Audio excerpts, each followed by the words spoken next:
কথা শোনা যাচ্ছে? হ্যাঁ স্যার, হ্যাঁ স্যার। শোনা যাচ্ছে। গুড ইভিনিং সবাইকে। ফিলোসফি টিউশনের অনলাইন ক্লাসে তোমাদেরকে স্বাগত জানাচ্ছি। আর প্রথমেই বলি যে টপিকগুলো থেকে তোমাদের থার্ড সেমিস্টারে কোশ্চেন আসে, সেই গুরুত্বপূর্ণ টপিকগুলো প্রথমে আলোচনা করা হবে। তারপরে যদি সময় থাকে এক্সট্রা টপিক নিয়ে আলোচনা করব। যে টপিকগুলো থেকে প্রশ্ন আসার চান্স একদম নেই সেই টপিকগুলো দু একটা আমরা আলোচনা করব আমাদের মূল যে টপিকগুলো রয়েছে সেই টপিকগুলো আলোচনা করার পরে। তাহলে শুরু করি আজকের ক্লাস। তাহলে দর্শনের শাখা যদি আলোচনা করতে যাও, বলো তো দর্শনের শাখা কতগুলো আছে? দেখো, দর্শনের অনেকগুলো শাখা রয়েছে। তার মধ্যে প্রধান প্রধান গুরুত্বপূর্ণ শাখাগুলো হচ্ছে, আমরা বলতে পারি অধিবিদ্যা।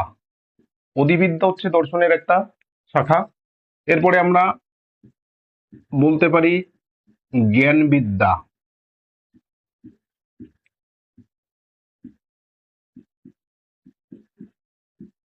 নীতিবিদ্যা।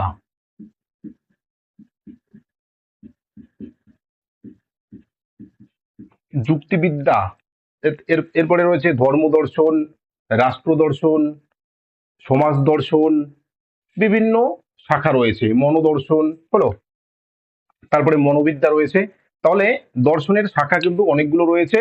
তার মধ্যে প্রধান প্রধান অর্থাৎ তিনটা গুরুত্বপূর্ণ শাখা, এক হচ্ছে অধিবিদ্যা, জ্ঞানবিদ্যা এবং হচ্ছে যুক্তিবিদ্যা।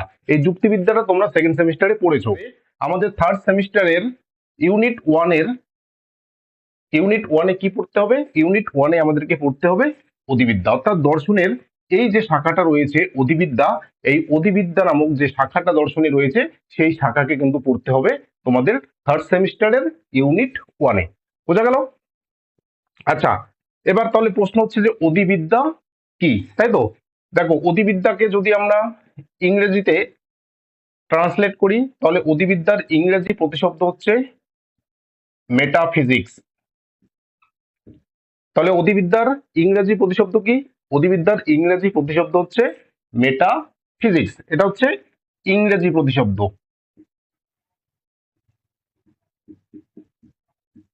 তাহলে মেটাফিজিক্সটা কি? মেটাফিজিক্সটা হচ্ছে ইংরেজি শব্দ। মেটাফিজিক্সটা কার প্রতিশব্দ? মেটাফিজিক্সটা হচ্ছে অধিবিদ্যার প্রতিশব্দ।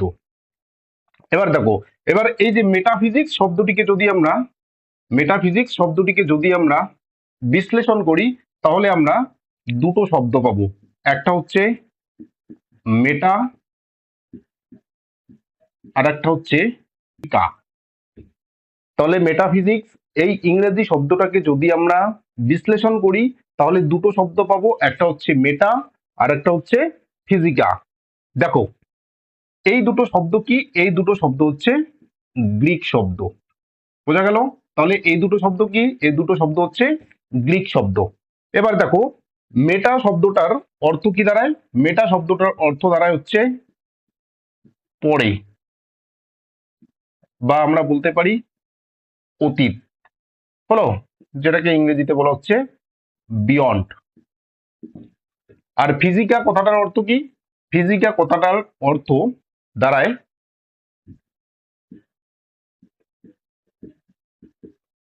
দৃশ্যমান জগৎ, বা আমরা বলতে পারি বাহ্য জগৎ, বা আমরা বলতে পারি ইন্দ্রিয় গ্রাহ্য জগৎ, বা আমরা বলতে পারি পরিদৃশ্যমান জগৎ। তাহলে ফিজিকা কথার কিন্তু এতগুলো অর্থ দাঁড়ায়। এতদূর পর্যন্ত কারো সমস্যা আছে? দেখো, অধিবিদ্যা হচ্ছে দর্শনের একটা শাখা। অধিবিদ্যার ইংরেজি প্রতিশব্দ হচ্ছে মেটাফিজিক্স। মেটাফিজিক্স শব্দটিকে যদি আমরা বিশ্লেষণ করি তাহলে মেটাফিজিক্স শব্দটি তৈরি হয়েছে দুটো গ্রিক শব্দ থেকে, একটা হচ্ছে মেটা আর একটা হচ্ছে ফিজিকা। মেটা কথার অর্থ হচ্ছে পরে বা অতীত, যেটাকে আমরা বলতে পারি কি আফটার। তাহলে আফটার বা বিয়ন্ড। আর ফিজিকা শব্দটির অর্থ হচ্ছে দৃশ্যমান জগৎ বা বাহ্য জগৎ বা ইন্দ্রিয় গ্রাহ্য জগৎ বা পরিদৃশ্যমান জগৎ, অর্থাৎ এই যে আমরা যে জগৎটাকে দেখছি সেই জগৎটাকে বলা হচ্ছে কি ফিজিকা। আর মেটা কথার অর্থ কি? মেটা কথা অর্থ হচ্ছে পরে বা অতীত, যেটা পাস্ট চলে গেছে, বিয়ন্ড হয়ে গেছে। হলো? তাহলে এখান থেকে আমরা মেটাফিজিক্স শব্দটার যদি একটা অর্থ বের করি, তাহলে আমরা মেটাফিজিক্স শব্দটার একটা অর্থ বের করলে কি হয়? দৃশ্যমান জগতের অতীত। দৃশ্যমান জগতের অতীত, বা আমাদের যে বাহ্য জগৎ রয়েছে এই বাহ্য জগতের অতীত হলো বাহ্য জগতের অতীত বা দৃশ্যমান জগতের অতীত। মূল কথা হচ্ছে আমাদের এই যে ইন্দ্রিয় গ্রাহ্য জগৎটা রয়েছে, যে জগৎটাকে আমরা চোখের মাধ্যমে দেখছি, আমরা আমরা ইন্দ্রিয়ের সাহায্যে জানতে পারছি, সেই জগৎটাকে বলা হচ্ছে ইন্দ্রিয় গ্রাহ্য জগৎ বা দৃশ্যমান জগৎ, অর্থাৎ যে জগৎটাকে দেখা যাচ্ছে। তাহলে এই জগৎটার পরবর্তীতে অন্য যে একটা জগৎ রয়েছে, যে জগৎটাকে দেখা যাচ্ছে না, সেই জগতের বিষয়বস্তুকে নিয়ে যে শাস্ত্র আলোচনা করে, দর্শনের যে শাখা আলোচনা করে, সেই শাখাকেই বলা হচ্ছে অধিবিদ্যা। ক্লিয়ার? বলো, কারো কোনো সমস্যা থাকলে বলতে পারো। স্যার বলছি আহ, ইন্দ্রিয়াতীত আর ওই অতীন্দ্রিয় এই দুটো কথা কি হুম, এক? হ্যাঁ, ইন্দ্রিয়াতীত আর অতীন্দ্রিয় একই কথা। মানে অতীন্দ্রিয় কথার অর্থ কি আর বা ইন্দ্রিয়াতীত কথার অর্থ কি? ইন্দ্রিয়াতীত কথাটার অর্থ হচ্ছে, যদি এই শব্দটিকে তুমি যদি সন্ধি বিচ্ছেদ করো, ঠিক আছে, ইন্দ্রিয়াতীত যদি এই শব্দটিকে সন্ধি বিচ্ছেদ করো, তাহলে কি হবে? ইন্দ্রিয় যোগ অতীত, অর্থাৎ ইন্দ্রিয়ের অতীত। ইন্দ্রিয়ের অতীত মানে হচ্ছে আমাদের এই যে ইন্দ্রিয়গুলো রয়েছে, এই ইন্দ্রিয়গুলো মনে করো যতদূর পর্যন্ত যাচ্ছে, আমাদের ইন্দ্রিয়গুলো যতদূর পর্যন্ত আহ সংবেদন গ্রহণ করতে পারছে, তার একটা, আমাদের প্রত্যেকটা ইন্দ্রিয়ের একটা নির্দিষ্ট সীমানা রয়েছে, তাই তো? তাহলে যে সীমানা পর্যন্ত আমাদের ইন্দ্রিয়গুলো অ্যাক্টিভ থাকছে, তারপরে আর কিছু দেখতে পাচ্ছি না, সে তারপরের থেকেই শুরু হচ্ছে মেটাফিজিক্স, অধিবিদ্যা। মনে করো চোখ দিয়ে, এই যে চোখ দিয়ে আমরা এতদূর পর্যন্ত দেখতে পাচ্ছি, তাহলে এটাকে বলা হচ্ছে পরিদৃশ্যমান জগৎ। এই পাঁচটাকে আমরা দেখতে পাচ্ছি না, এখান থেকেই শুরু হচ্ছে কি মেটাফিজিক্স। আমাদের এই যে বাহ্য জগৎটা রয়েছে, অর্থাৎ যে জগৎটাতে আমরা রয়েছি, এই জগৎটাকে আমরা আমাদের ইন্দ্রিয়গুলোর মাধ্যমে জানতে পারছি। চোখের সাহায্যে বলো, নাকের সাহায্যে বলো, তারপরে আমাদের যে আরো অন্যান্য ইন্দ্রিয়গুলো রয়েছে, এই ইন্দ্রিয়গুলোর সাহায্যে আমরা এই জগৎটাকে জানতে পারছি। এবার এই জগতের, এই যে দৃশ্যমান জগৎটা যে রয়েছে, এই জগৎটার অতিবর্তী, অর্থাৎ এই জগৎটার পরে যে কিছু বিষয় রয়েছে, যে বিষয়গুলিকে আমরা আমাদের ইন্দ্রিয়ের সাহায্যে জানতে পারছি না, সেই বিষয়গুলিকে নিয়ে দর্শনের যে শাখা আলোচনা করে, সেই শাখাকেই বলা হচ্ছে অধিবিদ্যা। দেখো, যদি ম্যাটেরিয়ালসটা দেখো, তাহলে বুঝতে পারবে। দেখো, অধিবিদ্যার ইংরেজি প্রতিশব্দ হলো মেটাফিজিক্স। মেটাফিজিক্স শব্দটি উদ্ভূত হয়েছে গ্রিক শব্দ মেটা এবং ফিজিকা থেকে। এতদূর পর্যন্ত সমস্যা নেই। মেটা কথার অর্থ হলো পরে বা অতীত, এবং ফিজিকা কথার অর্থ হলো দৃশ্যমান জগৎ বা বাহ্য জগৎ। কাজে মেটাফিজিক্স শব্দটির ব্যুৎপত্তিগত অর্থ হলো দৃশ্যমান জগতের অতীত, অর্থাৎ যে জগৎটাকে আমরা ইন্দ্রিয়ের সাহায্যে জানতে পারছি না, যে জগৎটাকে ইন্দ্রিয়ের সাহায্যে জানতে পারছি না, সেই জগৎটাকেই বলা হচ্ছে মেটাফিজিক্স। স্যার ফিজিক্যাল হ্যাঁ, শব্দের দৃশ্যমান জগৎ, বাহ্য জগৎ, ইন্দ্রিয় জগৎটা কি হবে? ইন্দ্রিয় গ্রাহ্য জগৎ মানে হচ্ছে, দৃশ্যমান জগৎ, বাহ্য জগৎ, ইন্দ্রিয় জগৎ এটা কি হবে ফিজিক্স শব্দের? দৃশ্যমান জগৎ মানে যে জগৎটাকে দেখা যাচ্ছে, যে জগৎটা আমাদের সামনে প্রতিভাসিত হচ্ছে। বাহ্য জগৎ মানে বাইরের জগৎটা, এই যে বাইরের জগৎটা। আর বাহ্য বাহ্য জগৎ মানে হচ্ছে বাইরের জগৎ, যে জগৎটাকে আমরা দেখছি। ইন্দ্রিয় গ্রাহ্য জগৎ মানে হচ্ছে যে জগৎটাকে আমরা ইন্দ্রিয়ের সাহায্যে দেখছি, সেটাকে বলা হচ্ছে ইন্দ্রিয় গ্রাহ্য জগৎ। পরিদৃশ্যমান জগৎ মানে হচ্ছে যে জগৎটা আমাদের সামনে দৃশ্যমান হচ্ছে, আমাদের সামনে প্রকাশিত হচ্ছে। এগুলোর একটাই অর্থ, দৃশ্যমান জগৎ, বাহ্য জগৎ, ইন্দ্রিয় গ্রাহ্য জগৎ, পরিদৃশ্যমান জগৎ, এগুলোর অর্থ হচ্ছে একটাই। হলো? ফিজিক্যাল এই দেখো, এই ফিজিকা, ফিজিকা মানে হচ্ছে দৃশ্যমান জগৎ।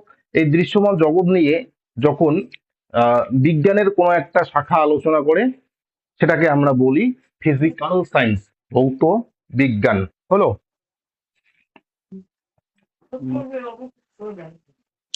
স্যার আচ্ছা, আমি যদি বলি হুম, বলো। হ্যাঁ স্যার বলছি যে আমি যদি বলি যে বিষয়গুলিকে ইন্দ্রিয়ের সাহায্যে জানা যায় না তাকে অধিবিদ্যা বলে এক কথায়, তাহলে এটা কি সঠিক? না, তাকে কেন অধিবিদ্যা বলবে? যে বিষয়গুলোকে ইন্দ্রিয়ের সাহায্যে জানা যায় না, সেই বিষয়গুলোকে, সেই বিষয়গুলিকে অধিবিদ্যা বলবে না, সেগুলো অধিবিদ্যার আলোচ্য বিষয়, অর্থাৎ সেই বিষয়গুলিকে নিয়ে অধিবিদ্যা আলোচনা করে। ঠিক আছে স্যার, বুঝতে পেরেছি। তাহলে আচ্ছা, এবার দেখো, এমন কতগুলো জিনিস রয়েছে, মানে ব্যাপারটা হচ্ছে এরকমটা যে তারে আমি চোখে দেখিনি কিন্তু তার অনেক গল্প শুনেছি। ব্যাপারটা হচ্ছে এরকমটা, বোঝা গেল?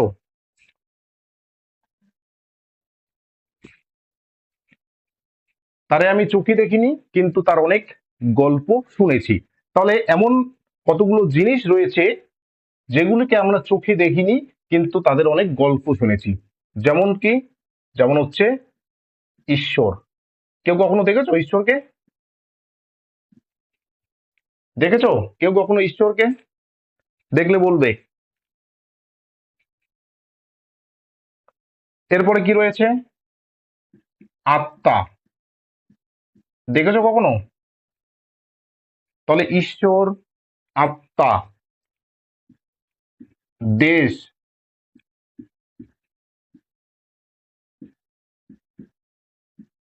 কাল,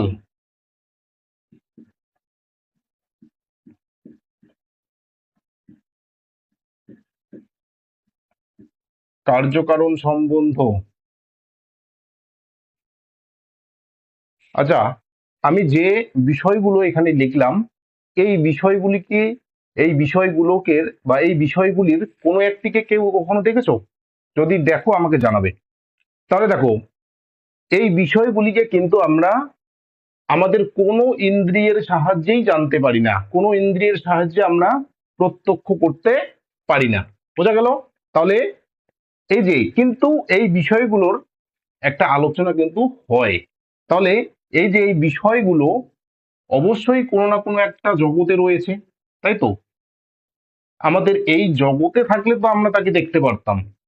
তাহলে এই জগতে তাদের অবস্থান নেই, বা তারা, বা এই জগতে এগুলোর অস্তিত্ব নেই, এরকমটা আমরা বলতে পারি। কারণ এই জগতে যদি তাদের অস্তিত্ব থাকতো তাহলে আমাদের ইন্দ্রিয় গুলো, আমাদের কোনো একটা ইন্দ্রিয় অবশ্যই প্রত্যক্ষ করতো।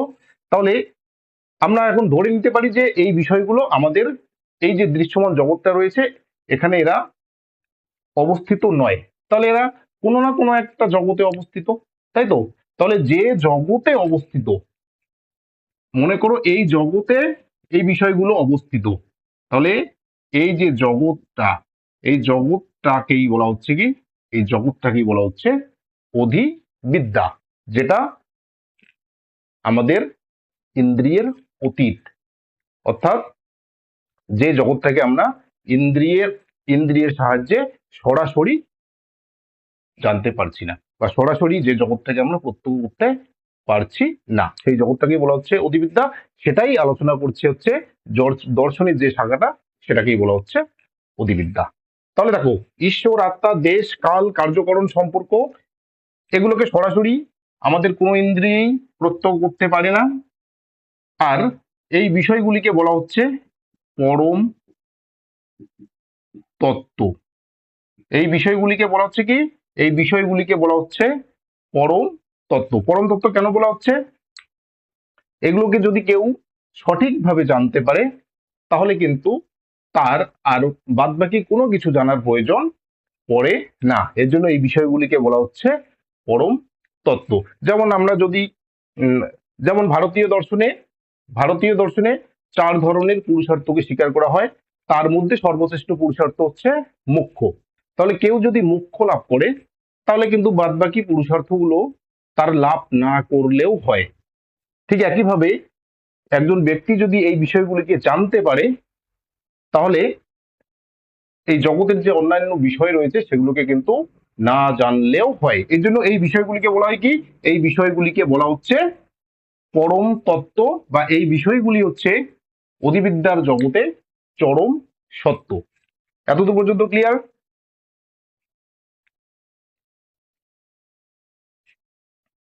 আচ্ছা, অধিবিদ্যা কনসেপ্টটা কি ঢুকলো, মাথায় ঢুকলো কি অধিবিদ্যা নামক কনসেপ্টটা?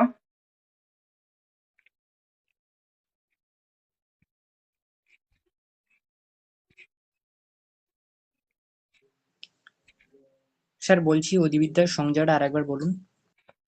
অধিবিদ্যার সংজ্ঞাটা কি বলছে? দর্শনের যে শাখা বাহ্য জগৎকে অতিক্রম করে ইন্দ্রিয়াতীত জগতের স্বরূপ আলোচনা করে তাকে অধিবিদ্যা বলে। কি বলছে? দর্শনের যে শাখা বাহ্য জগৎকে অতিক্রম করে ইন্দ্রিয়াতীত জগতের স্বরূপ আলোচনা করে তাকে অধিবিদ্যা বলে। অর্থাৎ এই যে জগৎটা যে রয়েছে, এই জগৎটা প্রকৃত জগৎ নয়। এই জগৎটার অন্তরালে একটা জগৎ রয়েছে, সেই জগতের স্বরূপ নিয়ে দর্শনের যে শাখা আলোচনা করে সেটাকেই বলা হচ্ছে অধিবিদ্যা। যেমন একটা সহজ ব্যাপার, মনে করো এটা হচ্ছে একটা বালতি, হলো। এবার এটাতে জল রয়েছে। এবার যদি একটা লাঠি তুমি এটার মধ্যে ফেলে দাও, তাহলে দেখবে যে লাঠিটা একটু মানে লাঠিটাকে তুমি সোজা লাঠিটা জলের মধ্যে অর্থাৎ বালতির মধ্যে ঢোকালে কিন্তু লাঠিটাকে তুমি আর সোজা দেখছো না। এটা পরীক্ষা তোমরা বাড়িতেই করতে পারো। তাহলে একটা সোজা লাঠি জলের মধ্যে ঢোকালে লাঠিটাকে আর সোজা দেখতে পারছো না। তার মানে এটার দ্বারা এটাই প্রমাণিত হচ্ছে যে আমরা যে জগৎটাকে দেখছি সেটা কি সত্যই সেরকম, নাকি অন্য কিছু। তাহলে ওই যে অন্য কিছু নাকি অন্য কিছু, এই বিষয়টি দর্শনের যে শাখাটা আলোচনা করছে সেটাকেই বলা হচ্ছে অধিবিদ্যা। অর্থাৎ প্রকৃত স্বরূপটা লাঠিটার, একটা সোজা লাঠির যখন আমরা এই যে টেরা দেখছি, এটা তো লাঠিটার প্রকৃত স্বরূপ নয়। লাঠিটার প্রকৃত স্বরূপ তো হচ্ছে সোজা, কিন্তু আমরা আমাদের চোখের সামনে এটাকে কি দেখাচ্ছে, টেরা দেখাচ্ছে। কাজেই এই জগৎটা যে রয়েছে, এই জগৎটার প্রকৃত স্বরূপ কি, অর্থাৎ যে জগৎটা আমাদের চোখের সামনে প্রতিভাসিত হচ্ছে বা প্রকাশিত হচ্ছে, সেটা নিশ্চয়ই প্রকৃত স্বরূপ নয়। তাহলে প্রকৃত স্বরূপটা কি? সেই প্রকৃত স্বরূপটাই হচ্ছে অধিবিদ্যার আলোচ্য বিষয়। এর জন্য বলছে যে দর্শনের যে শাখা বাহ্য জগৎকে অতিক্রম করে ইন্দ্রিয়াতীত জগতের স্বরূপ আলোচনা করে তাকে অধিবিদ্যা বলে, অথবা অতীন্দ্রিয় বিষয় নিয়ে আলোচনাকারী শাস্ত্রকে অধিবিদ্যা বা পরাবিদ্যা বলে। হলো। যেমন দুটো, যদি দেখবে দুটো পাত, অর্থাৎ রেল লাইনের পাত, দেখবে কিছুদিন যাওয়ার পরে মনে হয় কি মিলিত হয়ে গেছে, আমাদের চোখ দেখছে যে মিলিত হয়ে গেছে, কিন্তু এর প্রকৃত স্বরূপটা কি? এর প্রকৃত স্বরূপটা হচ্ছে দুটো সমান্তরাল পাত কখনো মিলিত হতে পারে না, কিন্তু আমরা কি দেখছি, মিলিত হতে দেখছি।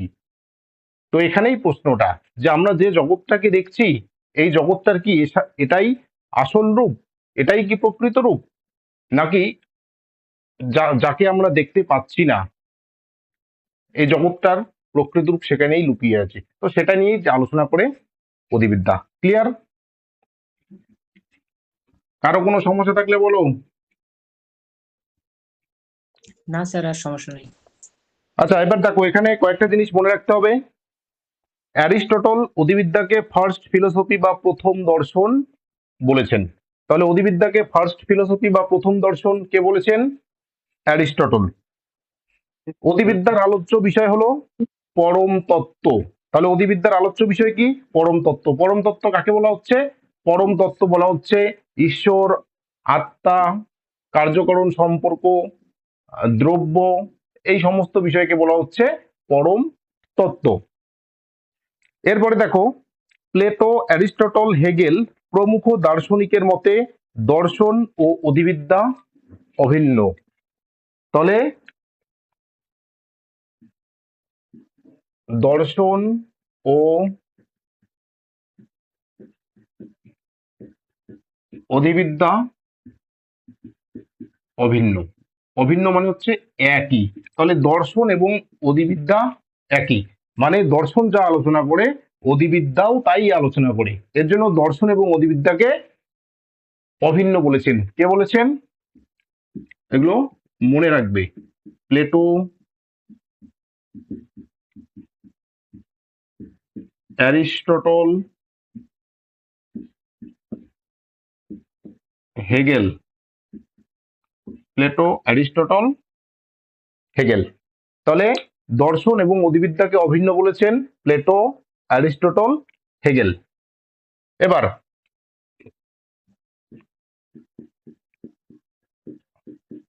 অধিবিদ্যা সম্ভব নয়। তাহলে অধিবিদ্যা সম্ভব নয় এই কথাটা বলেছেন কে? এই কথাটা বলেছেন হিউম, কান্ট। তাহলে হিউম, কান্ট কি বলেছেন? যে অধিবিদ্যা সম্ভবই নয়। দেখো, প্লেটো, অ্যারিস্টটল, হেগেল বলছেন যে দর্শন যা অধিবিদ্যাও তা। হিউম এবং কান্ট কি বলছেন? যে অধিবিদ্যা সম্ভব নয়। এরা অভিজ্ঞতাবাদী দার্শনিক। যারা অভিজ্ঞতাবাদী দার্শনিক তারা কি বলেন? যে বাহ্য প্রত্যক্ষে অর্থাৎ ইন্দ্রিয়ের সাহায্যে যাকে প্রত্যক্ষ করা যায় সেটাই সৎ। তো অধিবিদ্যাকে ইন্দ্রিয়ের সাহায্যে প্রত্যক্ষ করা যায় না, কাজেই অধিবিদ্যা সম্ভব নয়। এবার কিছু যৌক্তিক প্রত্যক্ষবাদী দার্শনিক রয়েছেন, তারা আবার বলেন অধিবিদ্যা অর্থহীন। অধিবিদ্যা অর্থহীন। কে বলেছেন? এয়ার কার্নাপ। তাহলে এয়ার কার্নাপ। তাহলে এরা আবার বলছেন কি? অধিবিদ্যা অর্থহীন, অর্থাৎ অধিবিদ্যার যে বাক্যগুলো রয়েছে অধিবিদ্যার বাক্যগুলোর কোনো অর্থ নেই। এই বাক্যগুলো হচ্ছে অর্থহীন। হলো? তাহলে এয়ার কার্নাপ এদেরকে বলা হচ্ছে লজিক্যাল পজিটিভিস্ট। তাহলে এয়ার কার্নাপ এদেরকে বলা হয় কি? লজিক্যাল পজিটিভিস্ট, অর্থাৎ যৌক্তিক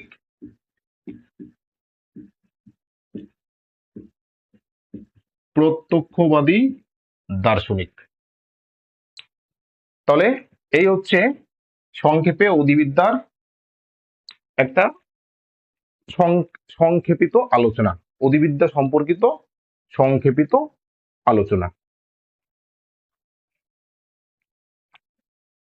যদি মনে করো একদম ভালোভাবে সামারি করো, তাহলে অধিবিদ্যা মূলত তিনটা জিনিস নিয়ে আলোচনা করে, তিনটা বিষয় নিয়ে আলোচনা করে। মেটাফিজিক্স, মেটাফিজিক্স মূলত তিনটা বিষয় নিয়ে আলোচনা করে। একটা হচ্ছে ঈশ্বর, একটা হচ্ছে আত্মা, আর একটা হচ্ছে বিশ্ব ব্রহ্মাণ্ড। হলো? তাহলে ঈশ্বর নিয়ে যেটা আলোচনা করে সেটাকে বলা হচ্ছে থিওলজি। আত্মা নিয়ে যেটা আলোচনা করে সেটাকে বলা হচ্ছে সাইকোলজি। আর বিশ্ব ব্রহ্মাণ্ড অর্থাৎ এই বিশ্বজগৎ কেমন করে সৃষ্টি হলো, বিশ্ব ব্রহ্মাণ্ড সৃষ্টির পিছনে কে রয়েছে, এই সমস্ত বিষয় নিয়ে আলোচনা করে, অর্থাৎ বিশ্ব ব্রহ্মাণ্ড নিয়ে যেটা আলোচনা করে সেটাকে বলা হচ্ছে কসমোলজি। মূলত এই তিনটা বিষয় হচ্ছে অধিবিদ্যার মূল আলোচ্য বিষয়। হলো? তাহলে এই হচ্ছে অধিবিদ্যা।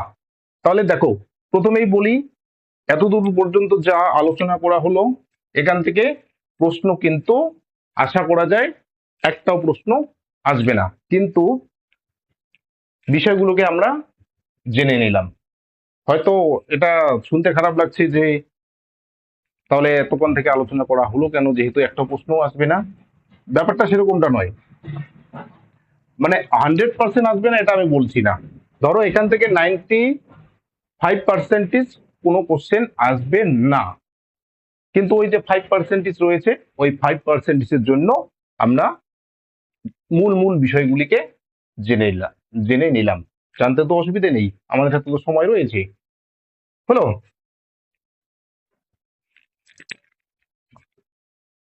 বলো, অধিবিদ্যা থেকে আর কোনো ধরনের কোনো প্রশ্ন যদি থাকে বলো। বুঝতে পেরেছি স্যার। সুমি, সুমি তুমি কি ক্লাসে আসো? হ্যাঁ স্যার। বোঝা গেছে? কোনো কোশ্চেন? হ্যাঁ, হ্যাঁ বুঝতে পেরেছি। কোনো কোশ্চেন আছে? না স্যার। কোনো ধরনের কোনো প্রশ্ন থাকলে সরাসরি জিজ্ঞাসা করে নেবে আমি যখন বলবো। দেখো কথার, আমি যখন কোনো একটা জিনিসকে বোঝাবো তখন তোমরা চুপচাপ থাকবে, কিন্তু যে জায়গাটায় তোমার সমস্যা হয়ে গেল সেই জায়গাটায় সঙ্গে সঙ্গে তোমার প্রশ্নটা লিখে রাখবে। যখন আমি তোমাদেরকে জিজ্ঞাসা করতে বলবো যে কারো কোনো সমস্যা আছে কিনা, তখন সেই প্রশ্নগুলো তোমরা আমাকে করবে। বোঝা গেল? তাহলে আমারও আহ, আমিও একদম রেগুলারলি তোমাদেরকে বুঝিয়ে গেলাম। আর যখন প্রশ্নোত্তর আলোচনা করা হয়ে গেল মানে হবে, তখন তোমরাও তোমাদের প্রশ্নগুলো আমাকে বলবে। তাহলে কোনো ডিস্টার্ব হবে না ক্লাসটিতে। বোঝা গেছে? এর জন্য বলছি যে খাতা এবং পেন অবশ্যই নেবে। আর সব কিছু কিন্তু ম্যাটেরিয়ালসে পাবে না, সবকিছু ম্যাটেরিয়ালসে পাবে না। যেমন ম্যাটেরিয়ালসে এই বিষয়গুলি তোমরা পাবে না, এই বিষয়গুলিকে তোমরা খাতায় লিখে নেবে। আরো অন্যান্য অনেক বিষয় থাকবে যেগুলো ম্যাটেরিয়ালসে নেই, ক্লাসের আলোচনা করার সময় আমি সেগুলোকে বোর্ডে লিখে দেবো। কারণ সবকিছু তো আর ম্যাটেরিয়ালসে লিখে দেওয়া সম্ভব নয়, সবকিছু লিখে দিলে তো একটা বই হয়ে গেল, তাহলে ম্যাটেরিয়ালসের কি মানে হলো? হলো? হ্যাঁ স্যার, হলো। অন্য কিছু ব্যাপার।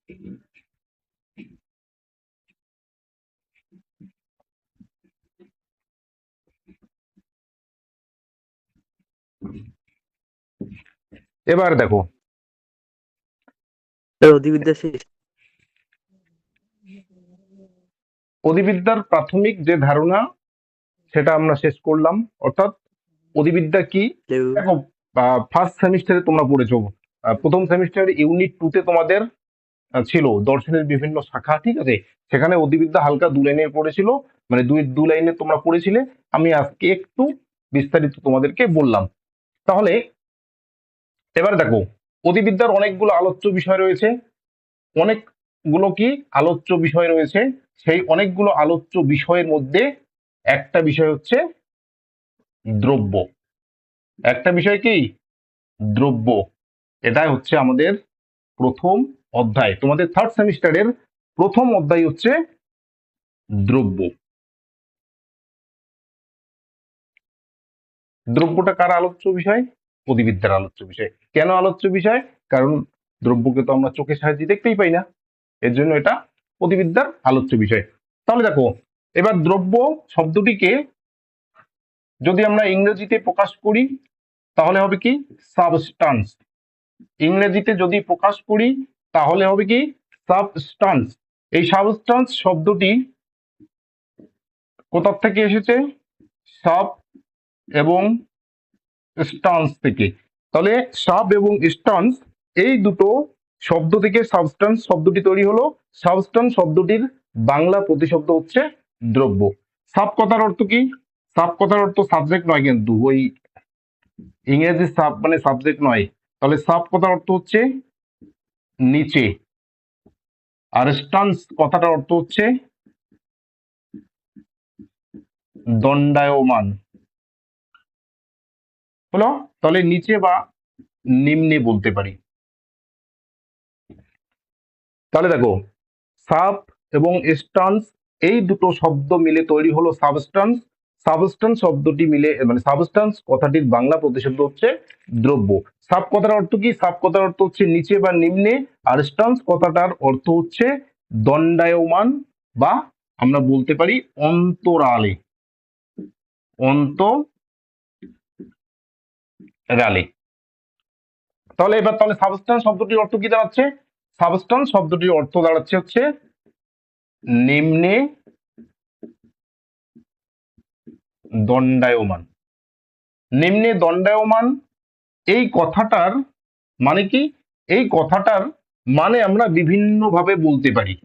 প্রথমে বলতে পারি যা কোনো কিছুর অন্তরালে থাকে, যা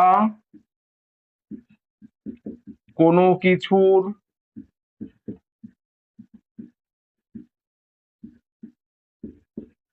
অন্তরালে থাকে।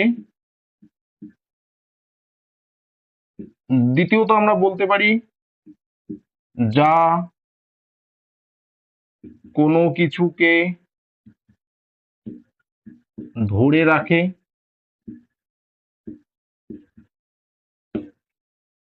যা কোনো কিছুকে ধরে রাখে। তৃতীয়ত আমরা বলতে পারি যা কোনো কিছুর আধার। তাহলে দেখো, যা কোনো কিছুর অন্তরালে থাকে তাই হচ্ছে দ্রব্য, যা কোনো কিছুকে ধরে রাখে তাই হচ্ছে দ্রব্য, যা কোনো কিছুর আধার বা আশ্রয় বা আলম্ব তাই হচ্ছে দ্রব্য। তাহলে দ্রব্য বোঝা গেল। দ্রব্য শব্দটার ইংরেজি প্রতিশব্দ হচ্ছে সাবস্টান্স। সাবস্টান্স শব্দটি আসলো সাব এবং স্টান্স এই দুটো শব্দ থেকে। সাব কথার অর্থ হচ্ছে নিচে বা নিম্নে, স্টান্স কথার অর্থ হচ্ছে দণ্ডায়মান। কাজেই সাবস্টান্স শব্দটির অর্থ দাঁড়ানো হচ্ছে নিম্নে দণ্ডায়মান। নিম্নে দণ্ডায়মান এই কথাটার অর্থই হচ্ছে যা কোনো কিছুর অন্তরালে থাকে, বা যা কোনো কিছুকে আটকে রাখে, বা যা কোনো কিছুকে আশ্রয় হিসেবে রাখে, তাই হচ্ছে দ্রব্য। বোঝা গেল? কারণ সাবস্টান্স কথাটার অর্থ কি? সাবস্টান্স কথাটার অর্থ হচ্ছে দ্রব্য। আবার সাবস্টান্স কথাটার অর্থ কি? নিম্নে দণ্ডায়মান। তার মানে কি? নিম্নে দণ্ডায়মান, যে নিম্নে দণ্ডায়মান তাকেই বলা হচ্ছে দ্রব্য। নিম্নে দণ্ডায়মান মানেই হচ্ছে যা কোনো কিছুর অন্তরালে থাকে, তাহলে আমরা সেটাকেই বলতে পারি দ্রব্য। যা কোনো কিছুকে ধরে রাখে তাকেই আমরা বলতে পারি দ্রব্য। যা কোনো কিছুর আধার তাকেই আমরা বলতে পারি দ্রব্য। একটা উদাহরণ দেই। মনে করো এটা হচ্ছে একটা কৌটা। এটা কি? এটা হচ্ছে একটা কৌটা। এখানে চিনি রাখা আছে, হলো? তাহলে চিনিগুলো কোথায় আছে? চিনিগুলো এই কৌটাটার মধ্যে আছে। তাহলে চিনিগুলোর আশ্রয়কে, চিনিগুলোর আশ্রয়দাতাকে, চিনিগুলোর আশ্রয়দাতা হচ্ছে এই কৌটাটা। তাহলে এই কৌটাটাকে আমরা বলতে পারি দ্রব্য, অর্থাৎ যা কোনো কিছুর আধার। অর্থাৎ এই কৌটাটার মধ্যে চিনিগুলো আশ্রয় হয়ে আছে, কাজেই চিনিগুলোকে আমরা দ্রব্য বলতে পারি। মানে এটা তোমাদেরকে বোঝানোর জন্য আমি বলছি, এটা কিন্তু দ্রব্য নাই। দ্রব্যকে তো দেখাই যায় না, দেখা না যায় জন্য তো এটা অধিবিদ্যার আলোচ্য বিষয়। দ্রব্যকে দেখা গেলে তো অধিবিদ্যার আলোচ্য বিষয় হতো না। এটা হলো, মানে আমি তোমাকে আধার বা আশ্রয় কথাটা বোঝাচ্ছি। তাহলে চিনির পরিপ্রেক্ষিতে এই কৌটাটা হচ্ছে কি? দ্রব্য। বোঝা গেল? যেমন আমি এই ঘরের মধ্যে আশ্রয় হয়ে আছি, কাজেই আমার পরিপ্রেক্ষিতে এই ঘরটা হচ্ছে দ্রব্য।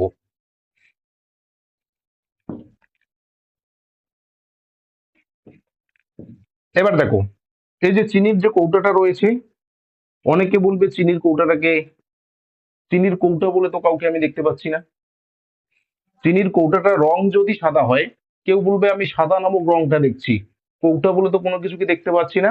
তো এইগুলো নিয়ে দার্শনিকদের মধ্যে দ্বন্দ্ব রয়েছে। আমরা একে একে প্রত্যেকটা দার্শনিকের আলোচনা করব বা পড়ব। এখানে 6 জন দার্শনিকের দ্রব্য সম্পর্কে মতবাদ পড়তে হবে।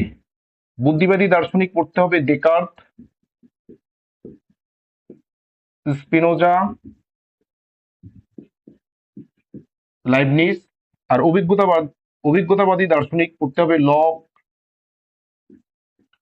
বার্কেলে, আর হচ্ছে হিউম। তাহলে ডেকার্ত, স্পিনোজা, লাইবনিজ আর লক, বার্কেলে, হিউম, এই 6 জন দার্শনিকের মতবাদ কিন্তু পড়তে হবে দ্রব্য সম্পর্কে। এগুলো যখন পড়া হয়ে যাবে তখন আমরা হালকা করে অ্যারিস্টটলের 3-4টা লাইন শুধু পড়ে নেব দ্রব্য সম্পর্কে। অ্যারিস্টটলের মতবাদ আমরা পড়ে নেব দ্রব্য সম্পর্কে যখন আমাদের এগুলো কমপ্লিট হয়ে যাবে। বলো এতদূর পর্যন্ত কোনো ধরনের কোনো সমস্যা থাকলে জিজ্ঞাসা করে নেবে, কারণ আমাদের টার্গেট হচ্ছে কত? আমাদের টার্গেট 40 আউট অফ 40। কাজে আমরা বিস্তারিত প্রত্যেকটা টপিককে একদম নিখুঁতভাবে আলোচনা করব। এর জন্য তোমাদেরকে ম্যাটেরিয়ালস পাঠিয়ে দেওয়া হবে আগে। তোমরা ক্লাসের আগে ম্যাটেরিয়ালস রেডি করে রাখবে, সেটা প্রিন্ট করে হোক কিংবা লিখে হোক। তারপর আমি যেখানে যেখানে কোনো লাইন যদি অ্যাড করতে আগে আমি তোমাদেরকে বলে দিব যে এই জায়গায় এই কথাটা অ্যাড করো, তোমাদেরকে কিন্তু অ্যাড করে নিতে হবে। আর অফলাইন ক্লাসে অনলাইন ক্লাসে যদি সময় মতো উপস্থিত হতে না পারো তাহলে পরের দিন তোমরা অবশ্যই রেকর্ডেড ক্লাস কিন্তু দেখে নেবে। এবার কেউ যদি ভাবো যে আমি এখনো তো অনেক দিন বাকি রয়েছে, 1 সপ্তাহ বা কিংবা 15 দিন পরে রেকর্ডেড ক্লাস দেখবো, তখন কিন্তু তোমরা চাপের মধ্যে পড়ে যাবে। একটা মানুষ 10 দিনের খাওয়া যেমন একদিনে বা একটা সময় খেতে পারে না, ঠিক একইভাবে ব্রেনেরও একটা নির্দিষ্ট ক্যাপাসিটি থাকে, সেই ক্যাপাসিটিতেই ব্রেনকে রাখতে হবে। 10 দিনের পড়া তোমার ব্রেন কিন্তু লোড নিতে পারবে না। কাজেই প্রত্যেক দিনের পড়াটা প্রতিনিয়ত পড়ে যাবে, দেখবে 30 মিনিট করে যদি শুধু পড়ো, বা হ্যাঁ সপ্তাহে সপ্তাহে যদি 2 ঘন্টা করে শুধু ফিলোসফিটা পড়ো, যেদিন ক্লাস থাকছে সেদিন পরে আরেকবার রেগুলার ক্লাসটা দেখে নিলে ব্যাস, আর কোনো কিছু পড়তে হবে না।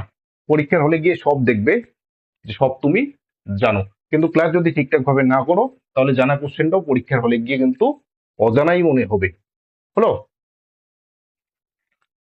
বলো কারো কোনো প্রশ্ন?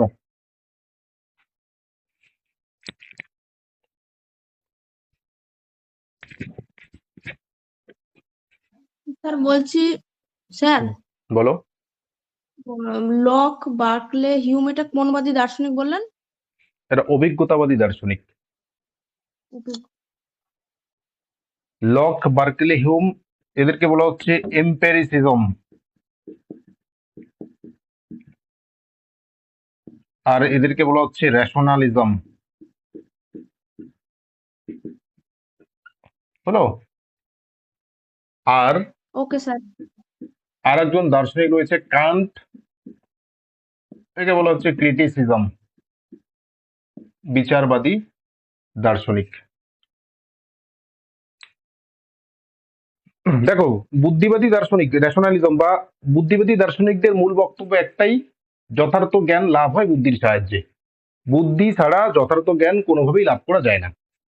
অভিজ্ঞতাবাদী দার্শনিকরা ঠিক উল্টা কথা বলছেন, যে জ্ঞান লাভের ক্ষেত্রে শুধুমাত্র আমাদের প্রত্যক্ষ থেকেই যথার্থ জ্ঞান লাভ হয়, বুদ্ধির কোনো ভূমিকা নেই। অর্থাৎ যথার্থ জ্ঞান আমরা শুধুমাত্র প্রত্যক্ষের সাহায্যে পাই।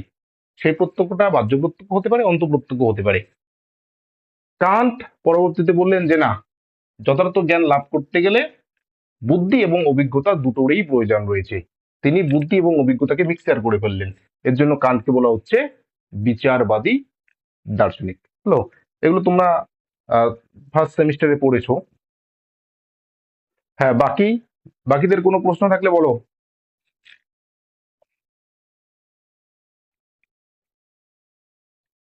বাকিদের কোনো প্রশ্ন থাকলে বলো।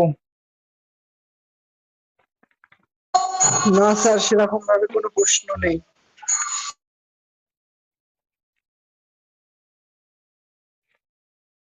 তাহলে আমাদের প্রথম ক্লাসটা আজকে এ পর্যন্তই থাকবে।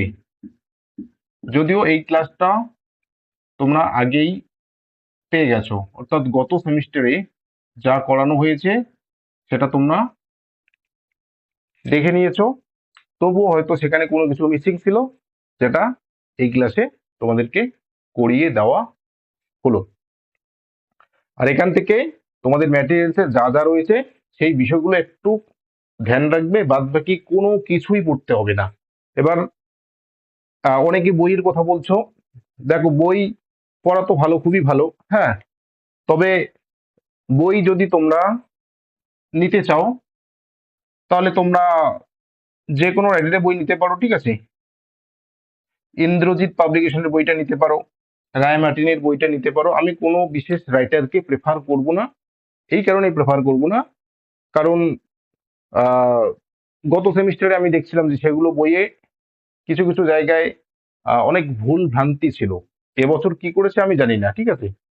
এবার সেই বইগুলো থেকে আমি তোমাদেরকে পড়াই না, সেই বইগুলো যে বই থেকে লিখছে বা কপি পেস্ট করছে আমি সেই বইগুলো থেকে তোমাদেরকে পড়াচ্ছি, কাজে সেগুলো বই নিয়ে বলার কিছু আমার নেই, হলো। তবুও আমি তোমাদেরকে প্রথমেই বললাম যেগুলো ইম্পর্টেন্ট, যেগুলো থেকে প্রশ্ন আসে, প্রশ্ন এসেছিল, ভবিষ্যতেও আসবে, সেই জায়গাগুলোই তোমাদেরকে আমি খুব ভালোভাবে পড়াবো।